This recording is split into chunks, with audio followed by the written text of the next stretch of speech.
안녕하십니까. 공병호TV의 공병호입니다. 여러분의 후원이 부정선거를 밝히고 국내외 널리 알리려고 하는 공병호TV의 활동에 힘을 더할 것입니다. 방송 시작하겠습니다. 나라가 비정상을 향해 질주하고 있습니다. 지극히 정상적인 상태로 이 나라를 보는 시각도 있겠지만 저는 정말 걱정이 많습니다. 나라가 자꾸만 비정상적인 사고의 바탕을 두고 비정상적인 방법을 사용해서 비정상적인 길로 나아가고 있습니다.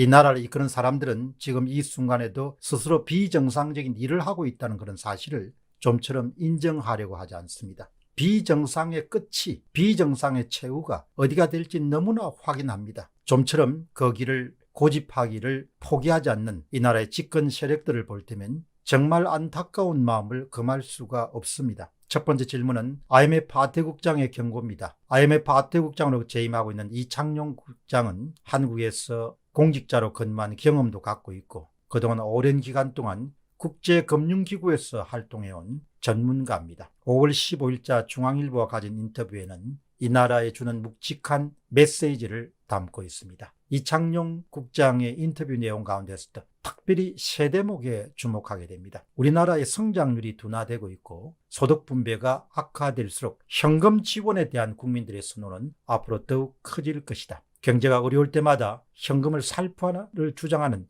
정치인을 국민들이 선호한다면 우리나라의 앞날은 그리 밝지 않을 것이다. 우회적으로 그리 밝지 않을 것이다. 이렇게 이야기했지만 파멸적일 될 것이다. 그렇게 표현한 것도 솔직한 표현이겠죠.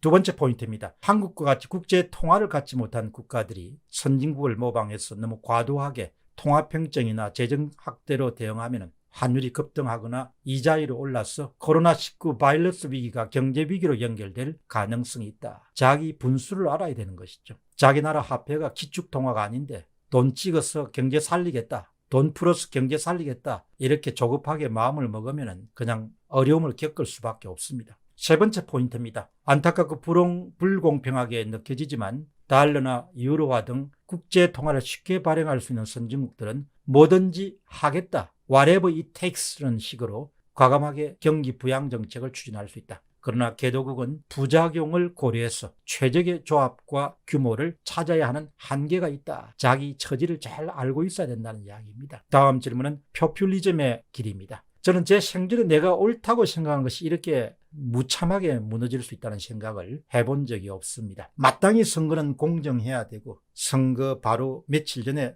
표를 사기 위해서 세금을 풀어서 예산을 풀어서 표를 사는 일은 상상조차 할 수가 없었습니다. 그러나 그런 일들이 이제 우리 사회에서 보통의 일, 이른바 보통 명사가 되기 시작했습니다. 현재 집권 세력은 한 사회가 건강함을 유지하기 위해서 최소한 유지해야 될 원칙이나 기본을 근본부터 허무는 작업을 지금 진행하고 있습니다. 그것은 마치 아무런 논거나 이유 없이 70년 정도 노력 끝에 만들어낸 원전 산업의 생태계를 해체해버리는 것과 같은 일이 사회 곳곳에서 일어나고 있습니다. 그런 해체의 어떤 합리적인 근거는 없습니다. 그냥 우리가 옳다고 생각하기 때문에 그렇게 하는 거야. 하라고 하면 해. 이런 식입니다. 총선 바로 이틀 전부터 바로 그 전날까지 1조 원 정도 현금이 풀렸습니다. 9천 얼마라고 하는데 거의 1조 원입니다. 아이를 한 명 둔 집안은 40만 원을 받았고 2명을 둔 집안은 80만 원을 받았습니다. 아동수당을 정부가 만 7세 미만 아동이 있는 전 가구에 월 10만 원씩